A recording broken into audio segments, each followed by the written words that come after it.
इस मंत्रा क्लासेस में आप सभी का स्वागत है। आज इस वीडियो के माध्यम से चर्चा करने वाले हैं झारखंड अधिविद्य परिषद रांची द्वारा 2010 से लेकर 2023 तक जो बोर्ड परीक्षा में 10वीं कक्षा के सवाल पूछे गए हैं उसके संबंध में आज पहले अध्याय की चर्चा करेंगे, यूरोप में राष्ट्रवाद का उदय।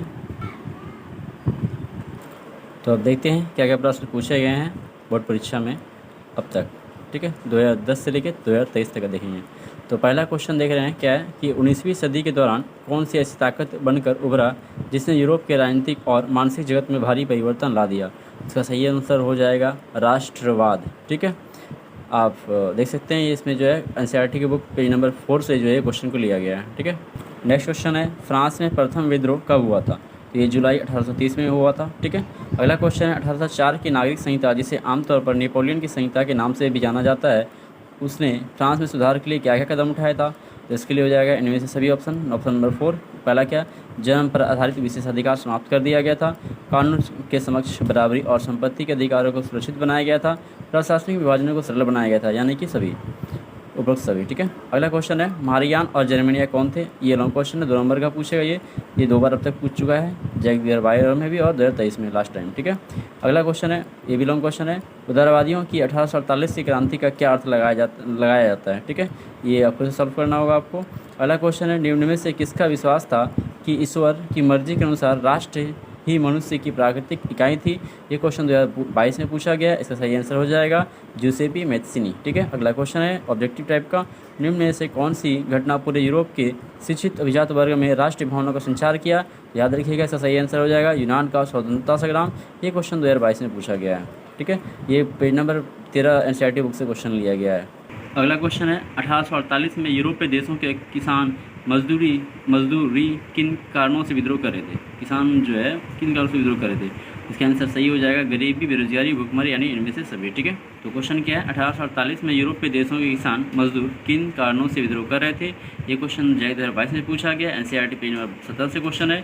ऑप्शन हो जाएगा इसका इनमें से सभी, यानी गरीबी, बेरोजगारी और भुखमरी। ठीक है, अगला क्वेश्चन है निम्न में से किसने अपने उद्देश्यों के प्रसार के लिए यंग इटली नामक एक संगठन बनाया था। इसका सही आंसर हो जाएगा जूसेपी मैत्सिनी। ये 2022 में पूछा है एनसीईआरटी पेज नंबर 12 से। यानी कि इस क्वेश्चन को देखने के से स्पष्ट होता है कि एनसीईआरटी किताब अपने पास है तो पढ़ना कितना जरूरी है आपको, क्योंकि बोर्ड परीक्षा में आपके लाइन बाय लाइन क्वेश्चन उठा के ले रहे हैं यहाँ पे। ठीक है, इसलिए मैंने इसे पेज नंबर लिख दिया है। आगे भी जो वीडियो आएगा ना सभी चैप्टर का इसी प्रकार से आएगा, सब में पेज नंबर लिखा रहा है किस पे से क्वेश्चन लिया गया था। ठीक है, तो आपको एनसीईआरटी जरूर पढ़ना है। चलिए भले आप ट्यूशन पढ़ते हो, लेकिन आपको एनसीईआरटी बुक का लाइन बाय लाइन कवर जरूर करना, याद रखिएगा, क्योंकि वहाँ ऐसा नहीं कराया जाता आपको, जहाँ तक मुझे लगता है। पहला क्वेश्चन है प्रथम विश्व युद्ध में रक्षा व्यय में भारी इजाफा होने के कारण खर्चे की भरपाई के लिए निम्न में से क्या किया गया था। सॉरी, दूसरे चैप्टर है क्वेश्चन। अगला क्वेश्चन देखते हैं कि वियना कांग्रेस कब और किसके द्वारा आयोजित की गई थी। ये जैक 2020 में पूछा है। इसका सही आंसर हो जाएगा कब, तो 1815 में, और किसके द्वारा, तो ऑस्ट्रिया के चांसलर डीक मेटरनिक। ठीक है, अगला क्वेश्चन है जर्मन एकीकरण की प्रक्रिया का संक्षेप में वर्णन कीजिए। ये भी लॉन्ग क्वेश्चन है, जैक 2020 में पूछा गया है। अगला है नेपोलियन बोनापार्ट कौन था। ये भी जो है 2 बार पूछा जा चुका है, 19 में और 2014 में। ठीक है, अगला क्वेश्चन है जब फ्रांस सीखता है तो बाकी यूरोप के को सर्दी जुकाम हो जाता है, यह कथन किसका है। 2 बार पूछा गया क्वेश्चन, 18 में भी और 10 में भी। इसका सही आंसर हो जाएगा ड्यूक मेटरनिक। ठीक है, पेज नंबर 13 से क्वेश्चन लिया गया एनसीईआरटी, अब देख लीजिएगा। अगला क्वेश्चन है वियना संधि की मुख्य विशेषताओं का उल्लेख कीजिए या उपनिवेशकों की सभ्यता मिशन का क्या अर्थ था, वर्णन कीजिए। ये 2018 में पूछा गया है। ठीक है, तो आपको ये लॉन्ग क्वेश्चन भी दे रहे हैं साथ में। अगला क्वेश्चन है 11 नंबर ओटोमन साम्राज्य से क्या तात्पर्य है। ये क्वेश्चन 2017 में पूछा गया। अगला क्वेश्चन है यूनान का स्वतंत्रता संग्राम पर ध्यान केंद्रित करते हुए बताइए कि 19वीं सदी में राष्ट्र कैसे विकसित हुआ था। ठीक है, ये जैक 2017 में पूछा गया। अगला 13 नंबर क्वेश्चन है निरंकुशवाद से आप क्या समझते हैं।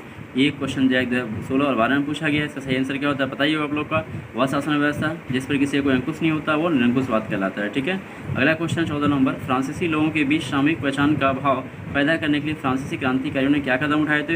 याद रखिएगा इसमें जो है सभी भाषा को समाप्त कर फ्रेंच भाषा को जो है राष्ट्रभाषा बना दिया गया था, है ना, और तिरंगा झंडा लाया गया था। वहाँ भी नेशनल असेंबली का जो है नाम बदल दिया गया था, है ना।